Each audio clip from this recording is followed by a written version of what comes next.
हजरत यूनुस अलैहिस्सलाम का समुद्र में डूबना और मछली का वाकया। हजरत यूनुस अलैहिस्सलाम अल्लाह के एक नबी थे। उन्हें अल्लाह ने एक बस्ती के लोगों को सच्चाई की राह दिखाने के लिए भेजा था, लेकिन जब उनकी कौम ने उनकी बात न मानी तो वह नाराज होकर वहां से चले गए। वह एक जहाज पर सवार हो गए, लेकिन अचानक समुद्र में जबरदस्त तूफान आ गया। जहाज के लोग घबरा गए और यह तय किया कि किसी को समुद्र में फेंकना होगा ताकि जहाज का बोझ हल्का हो। कई बार कुर्रा लॉटरी डाली गई और हर बार हजरत यूनुस अलैहिस्सलाम का नाम आया।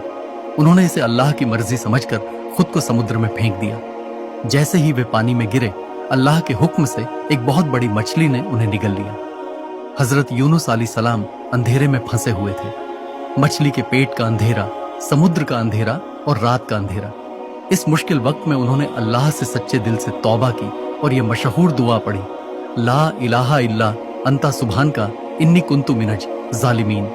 अर्थ, हे अल्लाह, तेरे सिवा कोई इबादत के लायक नहीं, तू पाक है, मैं ही गलती करने वालों में से था।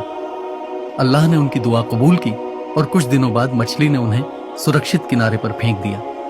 यह वाकया हमें सिखाता है कि जब भी कोई मुश्किल आए, हमें अल्लाह से सच्चे दिल से माफी मांगनी चाहिए और उम्मीद नहीं छोड़नी चाहिए।